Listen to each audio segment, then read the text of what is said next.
Well, it's always fun on a Football Friday chatting with this guy, CFL on TSN's Jim Barker.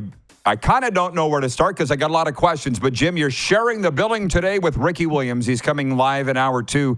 When I say that name, what do you think?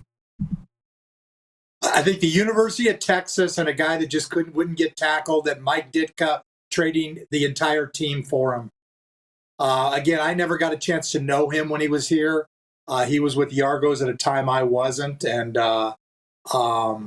but heard good things about him and his attitude when he was up here and that type of thing. So I think he's in coaching now, and that is really exciting. So, again, I don't know much else, but I'm excited to be able to share the platform. Yeah, everybody seems to have an opinion on Ricky, good, bad, and indifferent. I kind of just wondered what yours was. So to Friday Night Football, which you'll be all prepared for here, the Calgary Stampeders at the BC Lions. It's a playoff game, basically, at BC Place tonight. What are your thoughts going in? Again, I've been going through this game trying to figure out how Calgary has a chance to win. I think that for BC, this is their kind of rehearsal for the semifinal game. Should they not get into the, to be able to have Winnipeg lose? But again, Calgary is just they're such an enigma this year. They've gone through so many. Their defense has really gotten bad, and they've always been good on defense. And Micah always having a great year at Mike, but they had Jameer Thurman there, and they had Singleton before him, and I'm just not sure he's that caliber of guy. Their defensive front has had trouble. I just don't see how BC loses this game. I think this is a huge game for them. They put the pressure on Winnipeg then, and Winnipeg plays tomorrow against Edmonton, and I just don't see them at home. I don't see how Calgary has a chance. I just offensively, Tommy Lee Lewis left this week, so another one of their big playmakers is gone. They've lost guys, just Markeith Ambles earlier. They lost him, another receiver, and Beggleton comes back. But Jake Mayer has just struggled. And like I say, it was a nice win for them last week, but I have trouble seeing how they're going to do it in BC Place against a team that I just think is better athletically, and they're faster on defense. They've got playmakers all over, probably the best receiving core in the league. I think it's a tough chore for them. Sure. And yet, anything can happen. That's why we watch. That's why they play the games. I'm just going to pass along some hellos. Allie in Texas says, "Happy Friday, Jim." She's a big fan. Ryan in Saratoga, New York says, "Time for Coach Barker to cook." I was mentioning, maybe you saw it before the break, the Argos have announced their roster. They're not resting anybody for Saturday's game at Sask, and I kind of thought, did the Riders or their fans actually think they would? Didn't what he said, they're coming there to win. What do you expect on Saturday? I think the game last week when Dukes came in for a play and then Chad Kelly came back, and you watched what happened to that team. The defense, they went down and scored a touchdown that drive, and then the defense forced 2 turnovers their next 2 possessions. They just play at a different level, when Chad Kelly's in the game, and when I believe that the winning 16 games is important to that entire football team.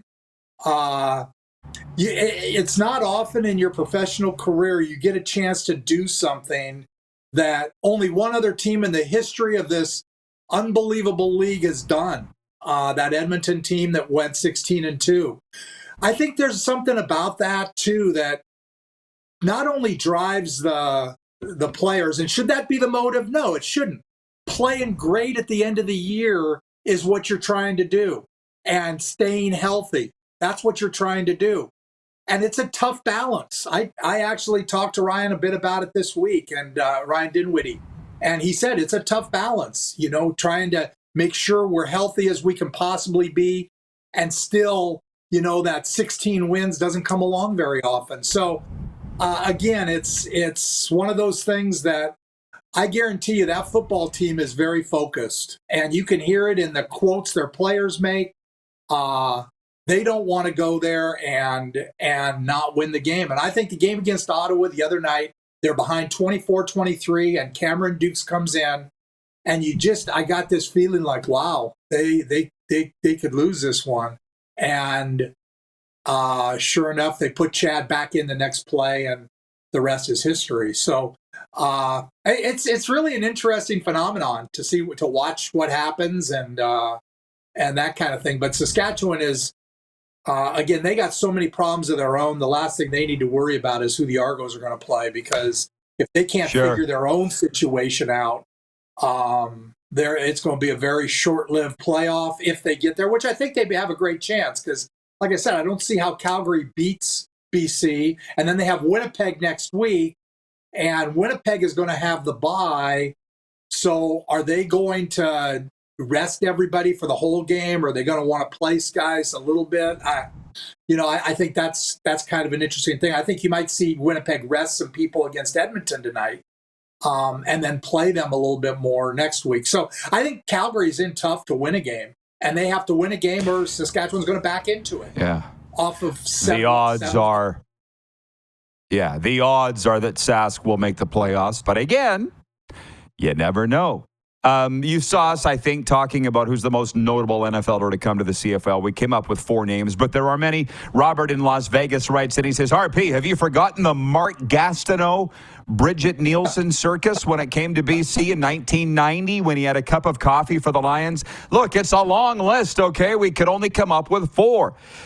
John Ohm in Winnipeg says, Jim Barker rocks. Please coach the Rough Riders next year. There were people that wrote in after your interview last week asking if you would consider any role in the CFL coming back, and particularly Saskatchewan, and I didn't have time to ask you, so I'll ask you now. Well, Saskatchewan's where I started my career, and I just always admired that whole market, that the people, they love the fact that, and again, while it can be annoying, one of the things I like in Toronto is you can go places, and you go to the market in Saskatchewan, and they're going to ask you why you put a guy on the neg list that you have no idea why they put him on the neg list. Brendan Taman used to tell me stories about it, and I love that. I think that's just really exciting. Again, Saskatchewan, those guys they have their jobs, and who knows what's going to happen. I never say no to anything. I don't want to coach again. I do think that one of the things I love doing is getting the right people in place. I think that when you look back at my time in Calgary in 2005, when I went there, that's when they started their streak. Their playoff streak was that year. We came off the 2004 year, and they made me the GM. I had never done it. And so I became the GM in 2005, and Tom Higgins was the coach. And John Frazani gave me a wad of money and said, go down south and find us some players. And so I spent 2 years basically by myself learning to be a GM. I didn't coach and GM at the same time. So again, then when Huff came, we hired Huff in 2008. I moved up to being like a senior vice president. So, and then went to Toronto in 2010 as the coach and GM, which I really didn't want to do, but did it for a year or 2 years, and then turned it over to Scott and was the GM, because I just think it's too hard of a job to do both. And I think Dave Dickinson's seen a little of that. I just don't think you can be as good at either if you do that. So I never say no to anything. It would have to be the right deal with the right people. People are what win. And that's the one thing I've learned in this business is people win. And if you get the right people and they're all pulling the cord the same way, which is a lot easier said than done in this business. You have a ton of egos that's including myself. You have a ton of egos that trying to find them and find a way to get everybody to buy into the same type of situation. To me, that's the funnest thing that I've gotten to do in my career. That those years in Toronto when we had Chris Rossetti, who's now the director of personnel with the Giants, and Curtis Ruckavina, who's with the Bills, and Ted Govaya, who's with, those guys all came through and learned with me, and we kind of grew together. And those were the funnest times. We had great coaching staff. Scott, I met when he became the head coach, and then that staff is O'Shea, Orlando Steinauer. Those guys, their first time ever coaching was with me, and those kind of things are why I now as I look at the thing, that's what I've loved the most. I love doing what I'm doing on TSN now. I really do, and it would take something really, really intriguing. But I talk to anybody. That's but again, I'm not well, it's interesting. Yeah. No, you're just answering the question. Ryan in New York says, speaking of negotiation lists, Tim Tebow was once on the Montreal Alouettes neg list. Mm-hmm. Oh, we'd have a all-star team of players that are on neg lists that never stepped foot across the 49th parallel. Tebow would be one. When I talked to him in New York, I told him that I worked in the CFL. He could not have cared less. But whatever. He's a busy guy. Hey, what's interesting, by the way, I've kind of got my football questions out of the way, other than if you have your eye on anything special right now. I'm just wondering what you enjoy the most about the media and what has opened your eyes about it that maybe you didn't expect in this role on the panel.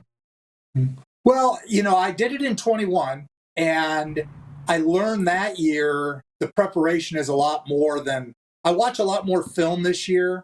I want to know the players. Sometimes the guys on the panel, because I talk a lot about the offensive linemen and the defensive linemen, and I love watching the roster things. Being able to share it with the fans is, a view that maybe they wouldn't think about. All the people on the panel were former players, and my path was different. I was a coach, assistant coach, a coordinator, a head coach, and then a GM, and then a vice president. So I've kind of done all that. And so I have a view that's a little different. And to be able to give that to the fans, like I say, I'm in this league still because of these fans. I love the Canadian Football League. I love at the Grey Cup being able to mingle with the fans and talk to them about different players and different things and different situations. And so that's what I've enjoyed the most is I've taken a better approach to preparation. I think that's what I lost a little bit in 21. And then the hardest thing for me is trying to be concise and get what I need to say out in 20 seconds or 30 seconds. And as you can tell from your show, I'm very long-winded. And, 10 minutes goes by really fast because I just have too much to say, and I have to learn how to get better at taking this key thing that I think is really interesting, and maybe it's not interesting to others, but if it's interesting to a couple fans, that's great. Maybe about how a team has put together their roster, or about how many Canadians are playing on defense. When the Hamilton Tiger Cats, Scott Milanovich's second week there as the offensive coordinator, they played 3 Canadians on defense. Well, they had never done that in all the time Tommy Condell was there. They'd never played 3 on defense. Well, I found that to be fascinating. Now, maybe nobody else did, but those are the kinds of things that I really get jazzed about, is when I see things nobody else is really going to think about and think, there's somebody out there who might be interested in this kind of piece of trivia or that type of thing. So giving my view has been a lot of fun. But I am long. We all get. Well, here's one. When you find yourself repeating what you said, stop. Hopefully, they've got you a good. They've given you a good coach. I did that with Luke Mullender, and I think he's turned into a fantastic color commentator with Saskatchewan. It doesn't take much, he does great. But it does take. Yeah, and it does take a little guidance, however. And Milt Stiegel and Matt Dunnigan and Davis Sanchez. And then Kate Burness has been gold for me. I mean, she's taught me how to be a pro and helped me with how I get things to be a little more concise. And, we'll just be talking in the green room. She says, "Oh, you need to talk about that." And see, I would never think about those kind of things. So she's been fantastic. So I'm surrounded. And then Jamie Rydell and Troy White, our 2 producers, they've kind of brought me along. And like I say, I love doing it, and it's it's been a blast. Yeah, well, you got some really, really good people around you. Jim, I appreciate the time. Enjoy the football. We'll chat next week. Very good. Thanks, Rod. The CFL on TSN's Jim Barker. His appearances are presented by EMJ Marketing. They'll provide the perfect keynote speaker for your event, including Jim Barker. Look up Joe at emjmarketing.com for his full roster.